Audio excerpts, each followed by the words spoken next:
Bismillahirrahmanirrahim. Assalamualaikum. Okay, we proceed with our CME today. Title: knee dislocation and multi-ligament injury. This is my outline of presentation. We start with definition, followed by epidemiology, classification, and then we divide it into two parts, which is the acute knee dislocation, and later on we'll go into detail regarding the multi-ligament knee injury, involving the surgical management, operative versus non-operative treatment, timing of surgery, surgical training, and the graft type. What is knee dislocation? Defined by disruption of the tibiofemoral articulation. It involves at least 2 out of 4 major ligaments. Okay? It occurs about 0.02 to 0.2% of all orthopedic injuries. So this type of injury is rare, and male to female ratio is 4 to 1. 50% of the knee dislocation are secondary to road traffic accident, usually the dashboard type of injury. The first classification was established by the Kennedy back in 1964. Basically, this classification used the position of the tibia in relation to the femur as anterior, posterior, medial, lateral, and rotational. This classification is limited because most of the dislocation sometimes spontaneously reduced. So basically, the anterior dislocation account for 30 to 50% and is most common due to hyperextension injury. In the picture, we can see that the tibia is moved anteriorly compared to the femur. The second type is posterior dislocation. This is second more common, about 30 to 40%. This is due to the axial load of the flex knee. Most commonly occur in MVA in the dashboard injury. In this type of posterior dislocation, it has the highest rate of vascular injury, about 25%. Okay. Next, the lateral type of knee dislocation. It is due to the varus force and is also commonly involve the ACL, PCL, and LCL injury. The medial type of injury is usually due to the valgus force, and the medial collateral ACL and PCL is involved. Another type is the rotational. It accounts for 4%. Usually, this type of knee dislocation, it is irreducible, and posterolateral is most common rotational dislocation. When we see there is a dimple sign at the picture here on the right side, this is very suggestive of rotational injury, and it suggestive the capsular torn in this area. Another classification that has been used is shank. So shank divided into 5 types: 1, 2, 3. Type 3 is further divided into medial and lateral. Type 4 and then the type 5. Shank type KD1 describe the ruptured ligament is either ACL or PCL and collateral. Either one of the ACL or PCL is intact. So only ACL or PCL in this KD type 1. In type 2, both the ACL and PCL is ruptured while the collaterals are intact. KD type 3M, the MCL, ACL, and PCL is ruptured while the LCL intact. KD type 3L, the ACL, PCL, LCL is ruptured while the MCL intact. So in KD type 4, all of the 4 major ligament is torn: ACL, PCL, MCL, ACL. KD type 5 is combination KD type 4 with any other periarticular fracture, specific the tibial plateau fracture. Basically, the shank classification is useful with regard to specific ligament diagnosis and associated fracture with or without neurovascular involvement. Provide a clearer picture for the management as type and severity of injury are specified. For MCL tu is your medial collateral ligament. Your LCL is lateral collateral ligament. So PLC is posterolateral complex. Okay, thank you. Back to the shank classification, type KD3M, the valgus type, we can see at the X-ray the medial side is involved, and the red circle, both the ACL, PCL, and MCL is ruptured. Different with the varus type, which is the KD3L, the lateral part of the knee is involved, which is the ACL, PLC, and PCL and PLC. Actually, the PLC is combination of the lateral collateral ligament, popliteus tendon, and the popliteofibular ligament. In the clinical presentation, what we should look for, based on this picture, there is an uncontained hemarthrosis with extensive bruising and swelling, which suggests the joint capsule disruption. Then we can also see the recovered term of the knee during passive extension. Then we also can find out the varus and valgus laxity. All of this is suggestive of knee dislocation. We need to compare the finding with the uninjured knee. Initial assessment it must be included in ATLS principle because most likely is a high energy trauma. Also must rule out dislocated knee. Some of the dislocated knee may have reduced spontaneously. We must do the reduction as soon as possible. If we fail to reduce or dislocation is irreversible, we might proceed with open reduction in the operating theatre. We also must be mindful regarding the popliteal artery and common peroneal nerve injury. Always remember, treat the patient, the limb, and the joint. The patient receive back the ABCD according to the ATL protocol, and we need to rule out any other associated injuries such as head, chest, or intra-abdominal trauma. After we look at the patient, we look at the specific limb, assess any vascular or neurological status involvement, any long bone fracture, femur fracture, tibia fracture, ankle fracture surrounding the knee, then any open wound or not, if the patient is the impending compartment syndrome. Later on, we must look into detail at the joint itself. So we must rule out any periarticular fracture, the meniscus injury, or the ligamentous injury. Regarding the vascular injury, it ranges about 75 to 14% in the knee dislocation. Why? Because the anatomy of popliteal artery account. Popliteal artery fixed at both extremity on the femur and the tibia. On the femur, it attached at the hiatus of adductor canal, and then the distal part, it enters the soleus muscle on the tibia. This location is limiting its flexibility. When the dislocation occurs, it can cause the complete arterial disruption, occlusive thrombus, or intimal tear to the popliteal artery. We must find the sign of impact circulation, asymmetrical or absent pulse, color or temperature changes below the knee. This is the algorithm in the initial management of knee dislocation. So when the patient presented with dislocation, we must attempt to reduce the knee as soon as possible under sedation. And after the reduction, we reassess circulation of the limb, whether the limb is well perfused or it becomes the ischemic limb. If the limb well perfused, we palpate the pulse DPA, PTA. So if the pulse present, we need to proceed with ABSI. If the ABSI is more or 0.9, we can admit the patient and observe for another 24 hours. If the ABSI less 0.9, we straight away do the CT angio. Okay, in the case of absent pulse, we no need to do the ABSI, we straight away do the CT angio. In the clear cut of ischemic limb, pulseless, pale, and clammy limb, so we straight away send the patient to operating theatre emergency. So what they suggest to do vascular bypass, reperfuse the limb first, and afterward followed by the stabilization with X-fix, then do the on-table angiography. When we know where the exact location injury of the vessel, we can proceed with vascular repair or reconstruction. Before we end the surgery, we might think doing fasciotomy. So knee dislocation, reduced knee, well perfused, pulse present. So which patient you need for CT angio? CT angio, if in the pulse present, ABSI less than 0.9. If the pulse absent, we straight away do the CT angio, no need to do the ABSI. Okay. How do you differentiate? Yang well perfused and ischemic limb. We look at the color, pale, and then CRT, then the distal pulses, whether it's cold, clammy extremity. So kalau yang patient ada ischemic limb, they suggest straight away go to OT and for vascular lah at that time. How about the timing? The timing as soon as possible. You have to, they are the golden time, right? And then this type of cases, any particular unit that you need to discuss?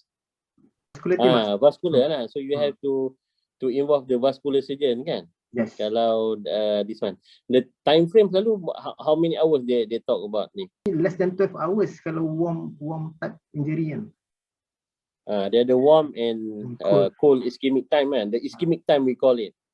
Tapi dia tak sama macam finger or hand, right? Yeah. So your lower limb, because your lower limb you have got so big muscle. Yes. So the ischemic time is around less than 6 hours. Okay. Understood. So what happen if you do more than that?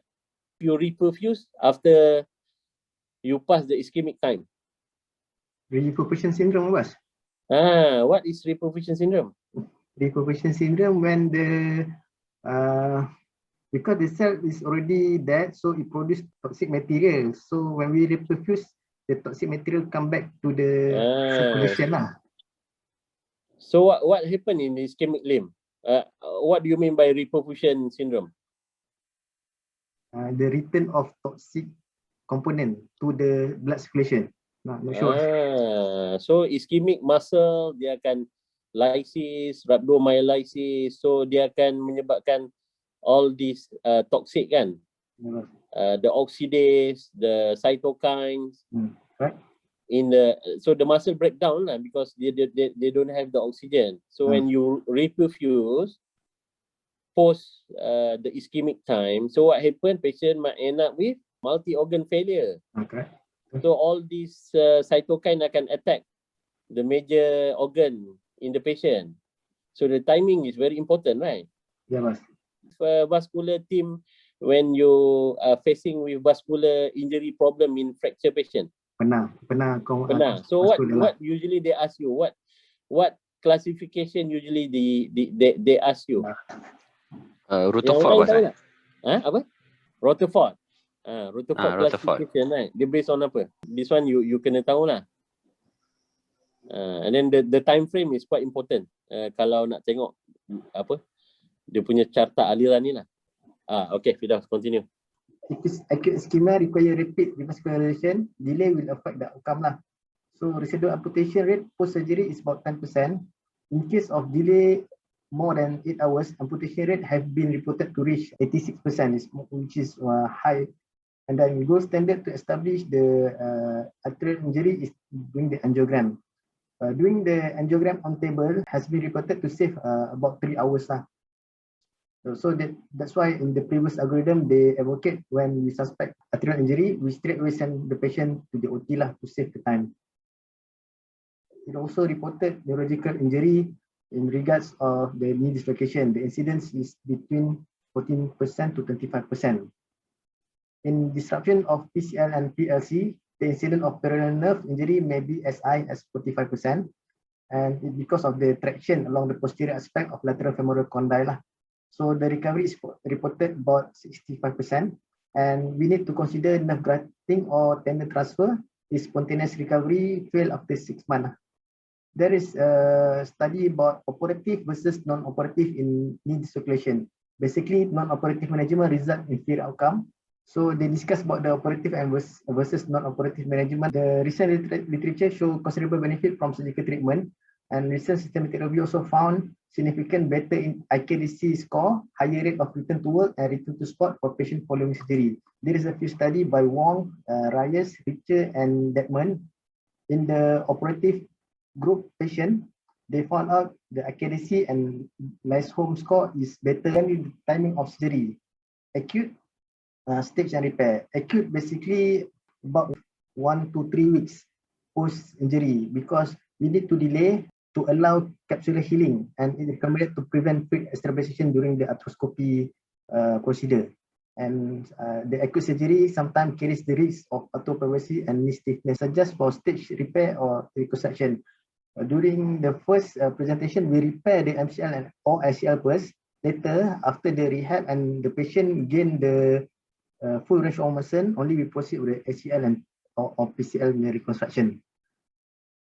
Next, the delayed reconstruction. We suggest conservative first until 3 weeks. Then after 3 weeks, do all of the reconstruction together in one setting. There is a study comparing timing of surgery for multi-ligament injury by Jiang, Mook, Levi, and Hoffman.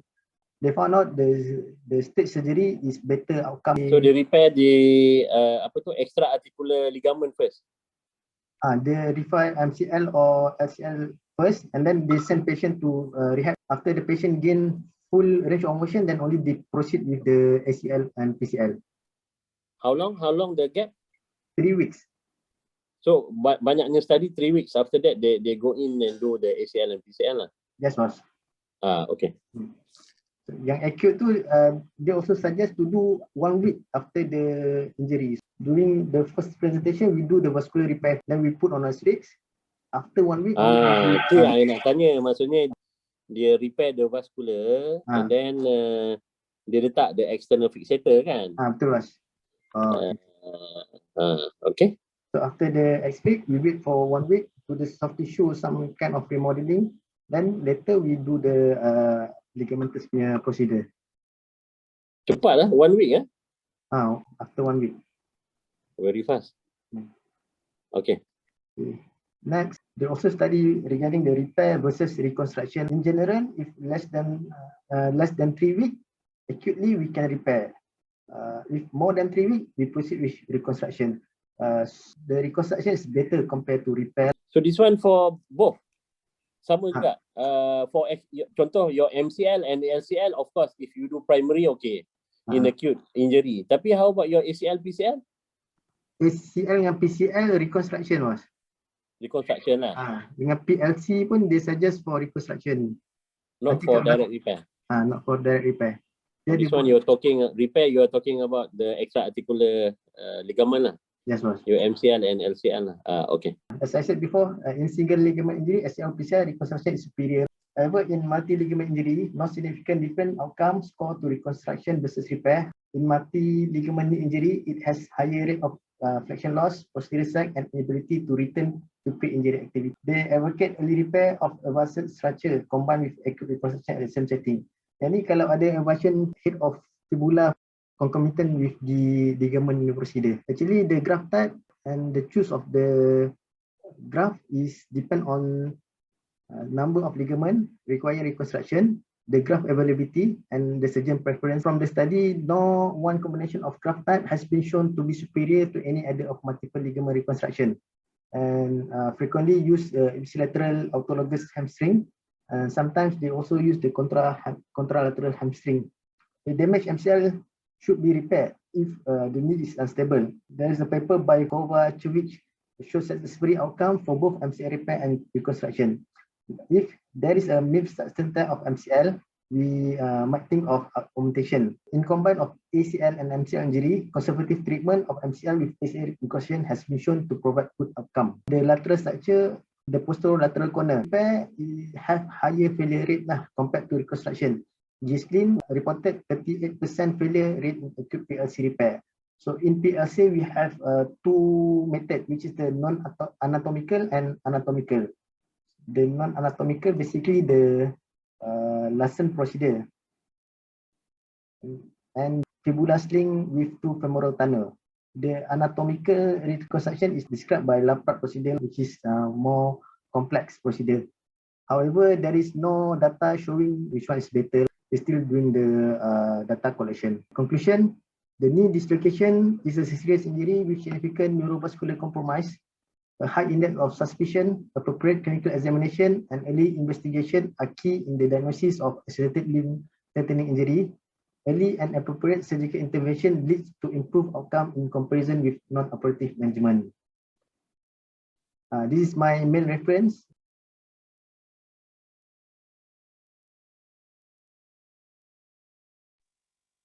Have you clarified which ligament the sequence of repair? Actually depends on the stage of surgery, whether it is in a single stage or a multi-stage surgery lah, boss. Let's say it is in a single stage, like what you said, we will repair the intra-articular ligament first. In view of if you're going to open the extra-articular, then there will be a wound, then arthroscopic reconstruction of the intra-articular ligament will be difficult. So kalau first stage, you repair the intra ke the extra ni articular single ligament? stage intra dulu, boss. First stage. Kalau in one stage surgery. I mean kalau two stage? Kalau two stage is extra dulu, boss.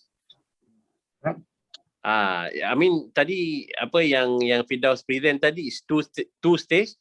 You do extra articular first, then after 3 weeks, after the capsule has healed, and then you go in and do the intra-articular kan? Yep, betul. 3 weeks. So kalau single stage, you do intra-articular first and then extra-articular? Betul, bos. Okay. So you have clarified that, ya? Dah jumpa dah, bos. Okay, understand kan yang tu kan? How do you tighten? Let's say you do single stage. You do ACL and PCL, both. So what's the stage? Macam mana you do the ACL first ke? You do the PCL first ke atau macam mana? Or you prepare the tunnel? Which one? Do you have any paper saying that the sequence? And then which one? Contoh, either you buat tunnel both first ke, and then which one you tighten, and then which position you tighten. For if you do intra-articular ligament kan, ACL and PCL simultaneously. So boleh check yang tu and share the papers and the technique. ACL both ACL and PCL. So first you buat which one you tighten, you put the graph and tighten first. And which position. Boleh? Okay, Find the information of that. Yang tadi was. At least you baca and you get more understanding on the subject. Okay, right. Okay. Any question from undergraduate? Mister, what is the difference between repair and reconstruction? Firdaus, can you answer the question? Okay, basically repair, we use the original structure and we try to oppose, let's say it torn, so we try to catch back the remaining substance and we suture it together. That is repair. Reconstruction means we use allograft to replace the original structure. Saya boleh add sikit, Firdaus. Boleh. So if let's say like the injury is near to the insertion, it is called an avulsion fracture. So that one you need to, there are a few ways lah, but then the usual way is using a fracture fragment back to the anatomical location of it. Understood. Thank you so much. Okay, good. So faham kan? Siapa? Azika? Siapa ni? Faham. Azika. Okay. Thank you all. Thank you very much. Okay. Assalamualaikum. Salam.